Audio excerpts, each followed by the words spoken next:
¿Qué tal? Hoy hablamos de un tema muy vigente en la realidad que vivimos. Hoy hablaremos sobre la Convención Internacional sobre la Protección de los Derechos de todos los trabajadores migratorios y de sus familiares, CIPTMF.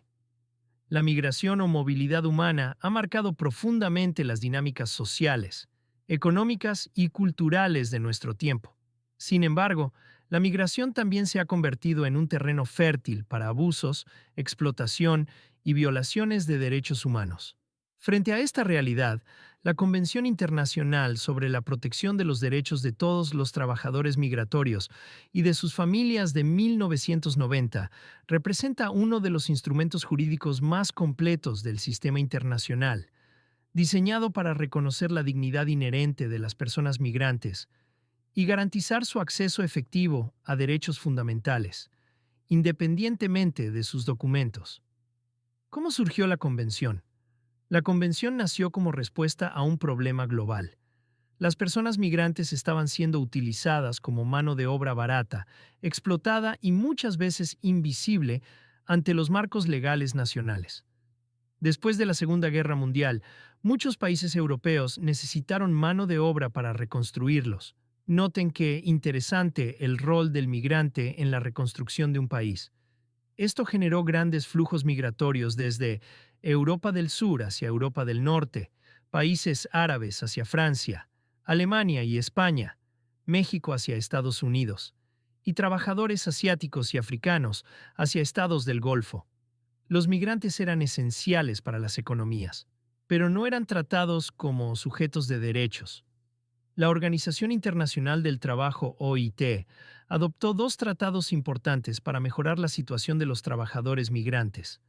El Convenio 97 de 1949 sobre trabajadores migrantes y el Convenio 143 de 1975 sobre migraciones en condiciones abusivas.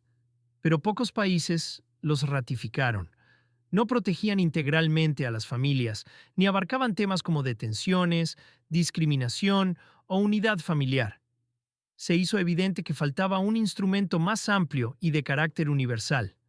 Ante esta brecha, en 1980 se inició en la ONU el proceso de redacción de un tratado robusto que se convirtió en la Convención Internacional sobre la Protección de los Derechos de todos los trabajadores migratorios y de sus familiares, CIPTMF.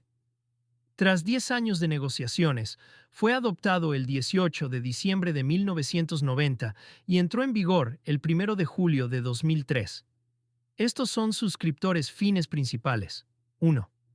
Proteger a los trabajadores migratorios contra abusos por parte de empleadores, autoridades o redes criminales. 2. Uniformar estándares mínimos de derechos humanos para todos los estados. 3.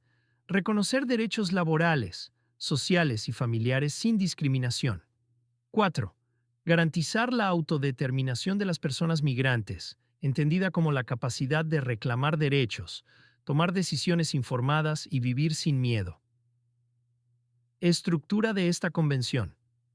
La Convención Internacional sobre la Protección de los Derechos de todos los trabajadores migratorios y de sus familias está organizada en 5 partes principales. La primera sección define los términos y el alcance de la convención. La segunda parte establece los derechos fundamentales de los inmigrantes. La tercera sección regula procedimientos específicos de protección. La cuarta parte se centra en obligaciones internacionales y cooperación entre Estados. Finalmente, la quinta sección establece los mecanismos de supervisión y seguimiento mediante el Comité de Migrantes de la ONU. ¿Qué derechos garantiza la Convención? La Convención recoge un catálogo amplio que combina derechos humanos universales con derechos laborales específicos. Sus principios claves: no discriminación. Ningún migrante puede ser tratado peor por su nacionalidad, estatus o condición laboral. Dignidad humana. Todo trato debe respetar integridad física, psicológica y moral. Igualdad ante la ley. El migrante es sujeto de derecho, no un objeto administrativo. Derechos principales: 1. Derecho a la vida y a la seguridad personal. 2. Prohibición absoluta de tortura o tratos crueles. 3. Derecho a la libertad y protección contra detención arbitraria. 4. Garantías procesales. Abogado, intérprete, notificación consular. 5. Derecho al debido proceso antes de cualquier deportación. 6. Derecho a condiciones laborales justas. Salario, jornada, seguridad laboral. 7. Derecho a la sindicalización y asociación. 8. Derecho a la atención médica básica. 9. Derecho a la educación de los hijos. 10. Derecho a enviar remesas y disponer de sus ingresos. 11. Protección contra confiscación de documentos.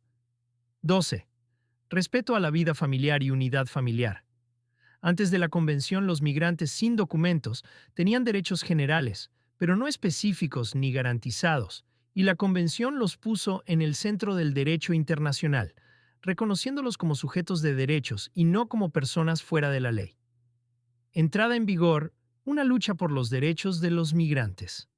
Esta convención fue adoptada en 1990 y entró en vigor el 1 de julio de 2003, después de que se alcanzaran las 20 ratificaciones necesarias. Tener este instrumento internacional tomó casi medio siglo. Su discusión empezó a finales de los años 60, su adopción 20 años después, en los 90. La convención tardó 13 años en entrar en vigor después de su adopción. Esta demora no fue casual ni administrativa. Fue profundamente política, marcada por tensiones entre países de origen, países de destino y actores económicos con intereses en el control de la migración. Los 10 países con mayor número de inmigrantes aún no han firmado o ratificado la Convención de la Organización de las Naciones Unidas de 1990 para proteger los derechos de los trabajadores inmigrantes. Entre estos Alemania, Arabia Saudí, Canadá, España, Estados Unidos, Francia, Reino Unido, India, Rusia y Ucrania. Hasta ahora, ha sido ratificada por solo 34 de los 191 estados miembros de la ONU. Ninguno de los 34 estados firmantes es uno de los grandes receptores de inmigrantes. ¿Cómo pueden los migrantes invocar protección de la CIPTMF? La Convención es un estándar internacional de referencia para litigios, incidencia y educación en derechos humanos. Aunque la Convención no fue ratificada por todos los países, sirve como herramienta práctica para argumentar derechos. Crea vías para invocar protección, como presentación de quejas internas, ante defensorías, comisiones de derechos humanos y cortes nacionales. Permite la incidencia con organizaciones, ONG, clínicas jurídicas, asociaciones comunitarias.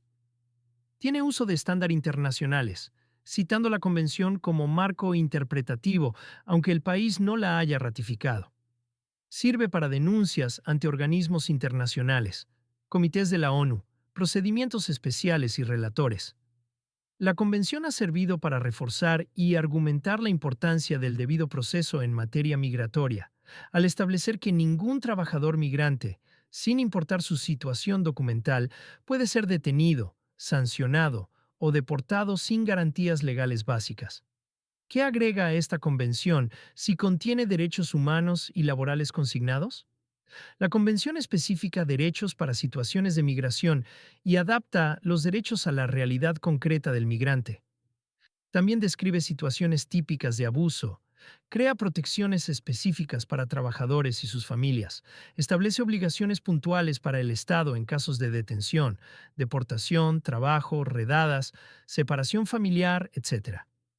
La Convención para la Protección de los Trabajadores Migrantes también reconoce a la familia como sujeto protegido, ya que cubre hijos, cónyuges, reunificación familiar, educación, protección contra separación arbitraria, temas sensibles en cuanto a la documentación de abusos.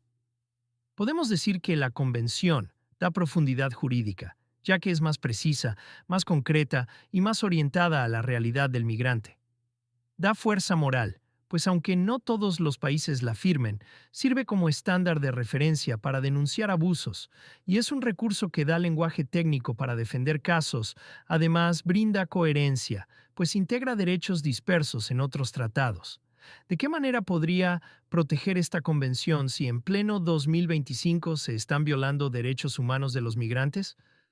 Aunque la convención no puede frenar por sí sola los abusos de un gobierno poderoso que no la ha ratificado, sí puede ser una herramienta útil en varios niveles.